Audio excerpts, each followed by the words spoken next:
Hello, Paimon. Hello, traveler.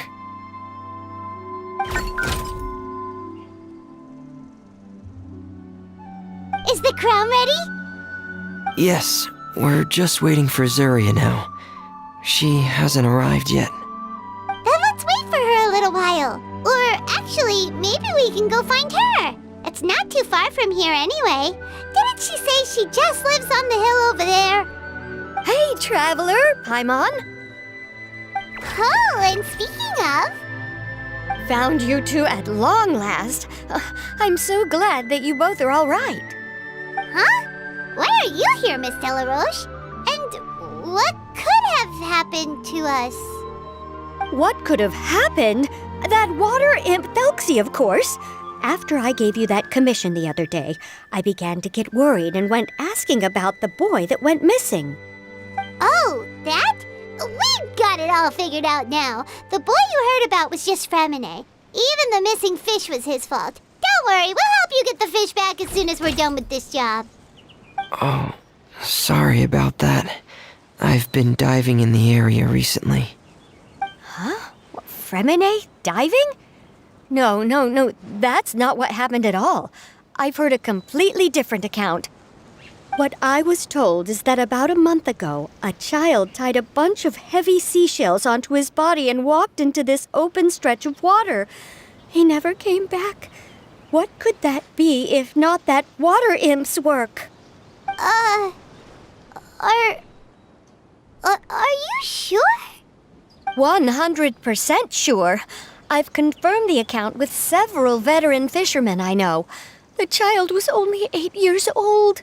His name was Lescaut. Lescaut d'Estray. Wait, Lescaut d'Estray? Yeah, that's the name. They say the family took on the name after moving to the city from a place called Stray. Anyway, his mother is a pretty famous art dealer, while his father passed away from an accident many years ago. Well, naturally, his mother was devastated by the incident and fell terribly ill. It's said that she left the court of Fontaine, and no one knows where she's gone. It can't be, right?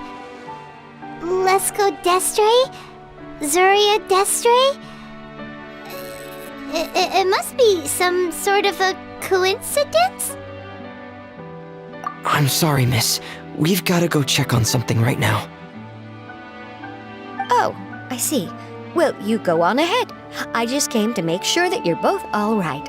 I'll head back then. Please remember to take care.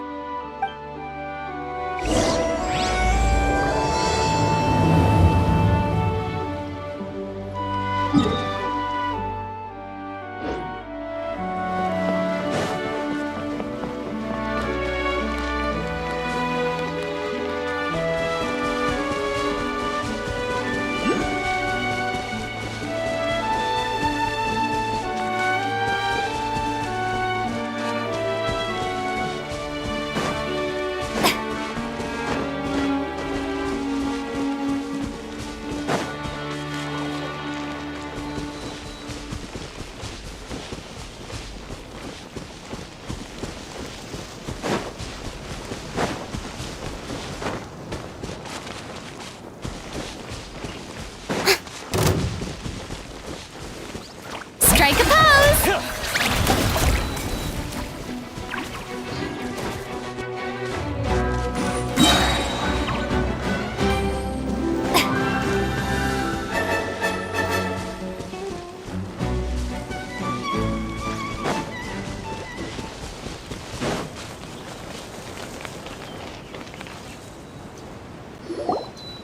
Excuse us. Is anyone here? Is this Madame d'Estray's place? Who are you?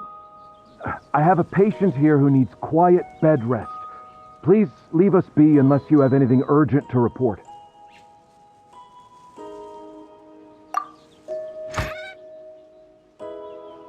This is the residence of Zuria d'Estray, and I am Jala Khan, her family doctor. What did you mean by your question just now? Who else could be my patient? Your patient should be Zuria's son, right? She told us herself that her son had contracted loneliness syndrome. No, you're right.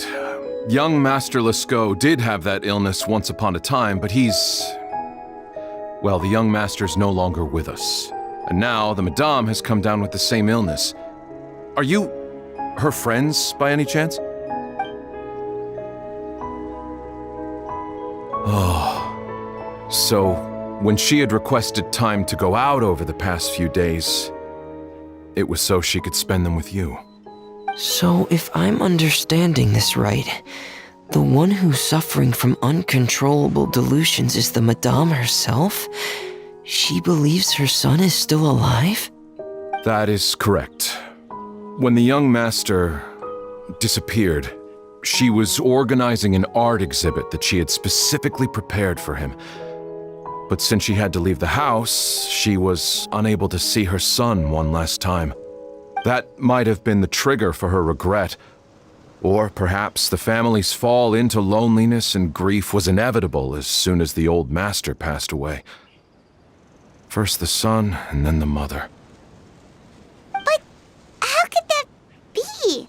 She really looked like she had a handle on everything. Her smile was so lovely, and she even told us to stay optimistic. But you're saying she...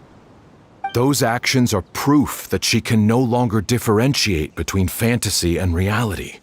Then all the other things that she told us about her son, were those fake too? No, those were all real. Although they were all things that happened before the young master left us for good.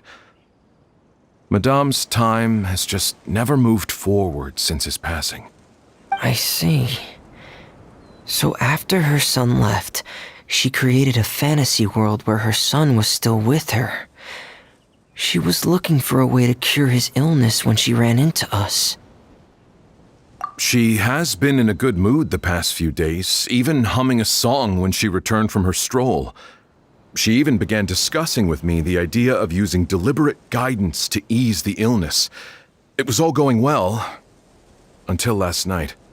She spent a whole night staring at the shell the young master left behind, and the words that he had inscribed onto it.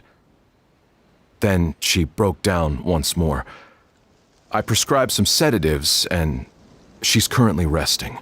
But then what should we do? How can we help her? There has to be something we can do. Don't panic, Paimon.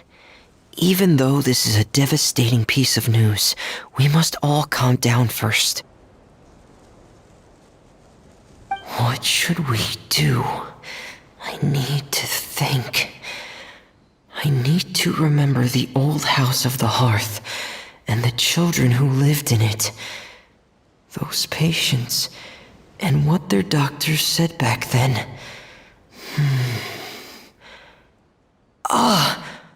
What if... Dr. Jalacon, have you seen a picture book? The Madame should have brought it back with her. Are you thinking about trying the guidance therapy she talked to me about before? It's worth a shot. I'll go get the book. Yes, this is it. That's right. If what Dr. Jalacon said was true, the past few days have been very helpful to Zuria, so we should complete this journey. We need to show her that her child has found a happy ending in the world of her dreams. But wouldn't that just make it harder for her to accept reality? One must first face reality before accepting it. The Madame has been crushed by her feelings of grief and can no longer bring herself to face reality. Our first priority would be to get her out of this state. Right. Before today, I had thought she wanted to use Thelxie's fantastic adventures to save her son. But now, I think she might need it to save herself. And if we could complete it, we should be able to give her some feeling of inspiration and closure. Maybe those feelings would be enough to give her some courage to face reality again. There's no time to waste. Let's set off right away.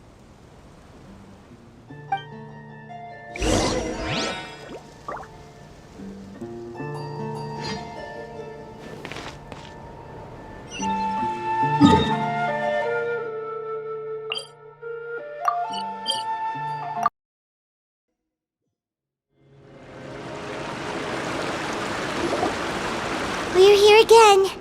This is the final part of Thelxie's journey, but the most important person is missing.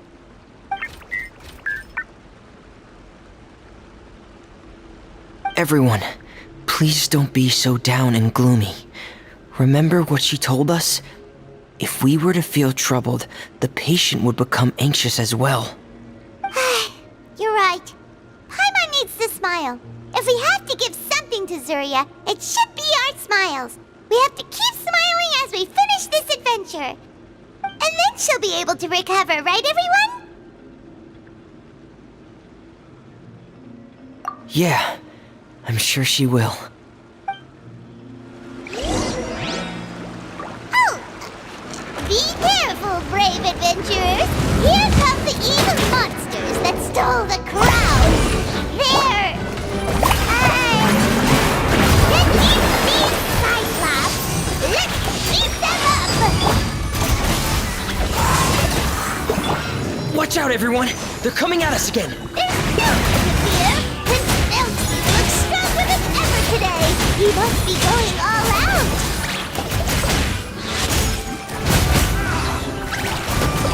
Oh, this is the final enemy, right? Ahem. Well, let's leave the crown for you now, your highness!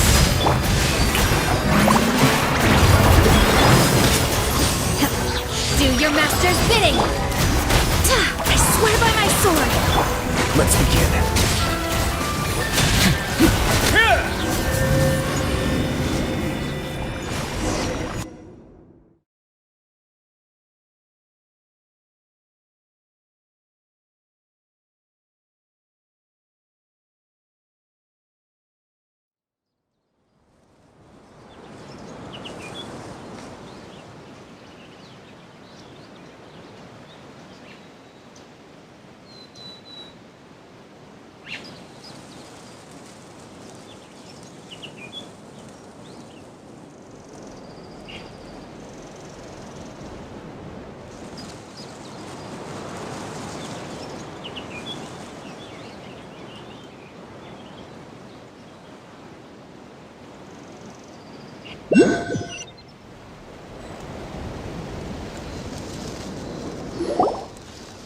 I'm sorry.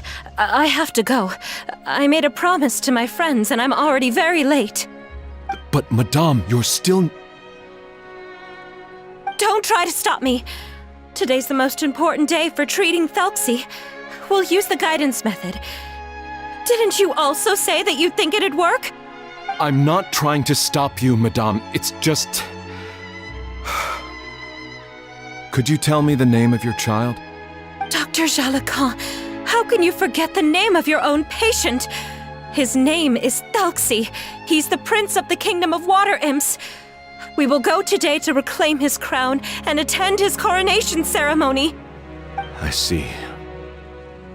Madame, please rest assured, everything is still on schedule. Your friends have already departed to find... Wait, look. They've already returned. Zuria! Zuria! We've retrieved the crown! Paimon, everyone, have you really? Yes, but the coronation ceremony still hasn't taken place, because we felt like you should be the one to preside over it. Wonderful! How wonderful! Thelxie, my child, are you hearing this? Everything you lost will now come back to you, and soon, very soon, you will never be lonely again.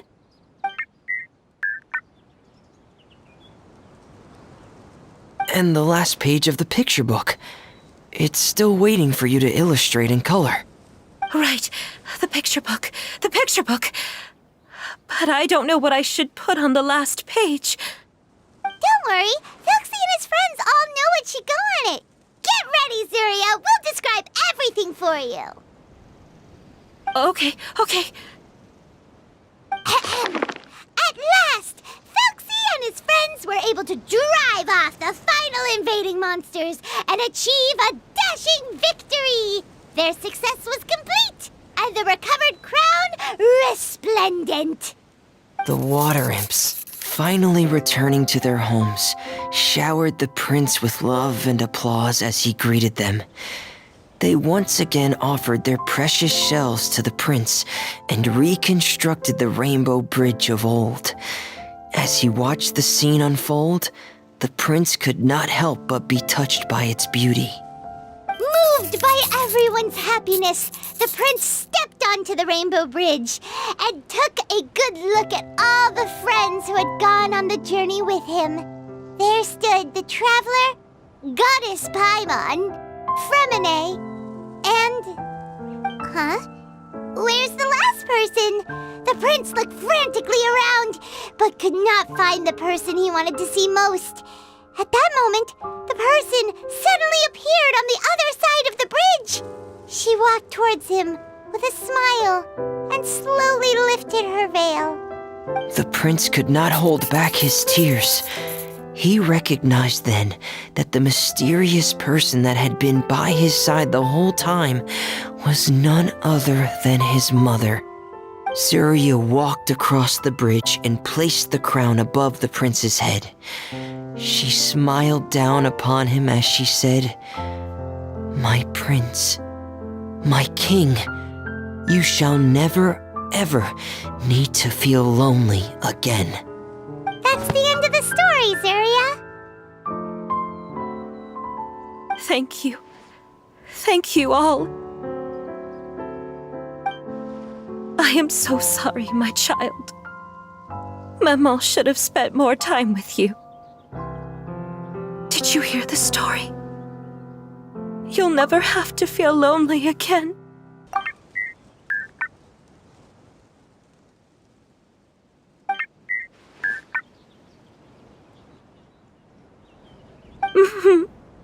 Maman loves you too.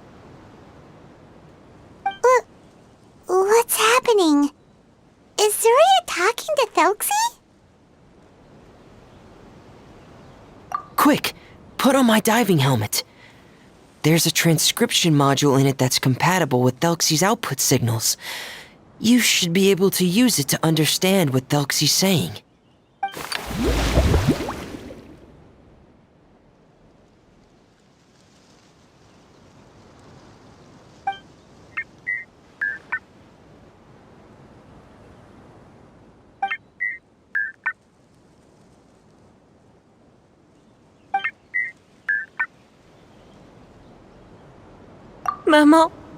Maman loves you too.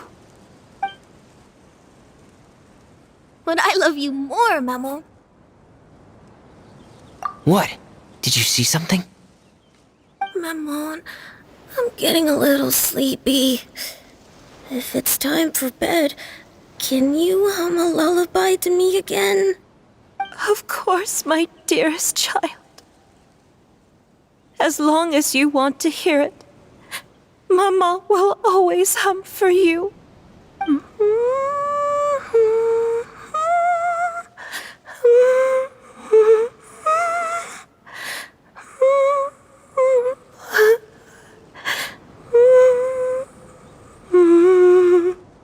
Thank you, Maman. Your lullaby has always been my favorite. Now that I've heard it, I can return to my dream and to the kingdom of water imps in peace. My poor darling. Please don't forget. I will always love you. My love is greater than the entire distance between here and the kingdom of water imps. I won't forget, Maman. And so is my love for you. Greater than the entire distance between here and the kingdom of water imps. Good night, Maman.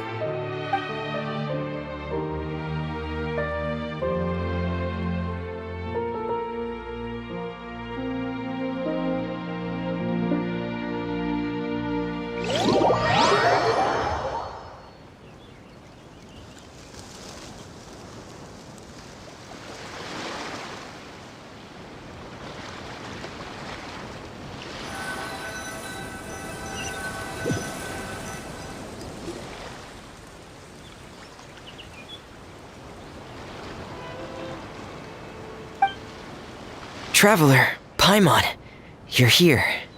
Freminet, why did you call us in such a hurry? Did you hear something from Zuria? Oh, if it's not good news, Paimon doesn't want to hear it. Don't worry, it's definitely great news. The Madame came here for a visit just now with her doctor. Color has returned to her cheeks, and she sounded full of energy as well. She said she'd like to return to the court to continue hosting the art exhibit.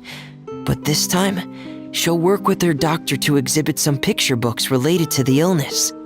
Of course, Thelxie's fantastic adventures and the guidance therapy will be included in the exhibit as well. She'd like to use her experience to help others. That's wonderful! So it wasn't bad news after all. Mm-hmm. Here, please take this picture book with you. The Madame wanted you to have it. If at some point in the future you were to run into someone with similar troubles, she hopes the book would be of use to you. But this is her son's story, right? Is it really okay to give the book to us? Don't worry, it's just a copy. She still has the original. It's extremely important to her. Alright, then there's no problem. It feels good knowing we've contributed to something important. Paimon definitely didn't expect the fantasy adventure to be so useful. Paimon was a little worried about how everything would turn out.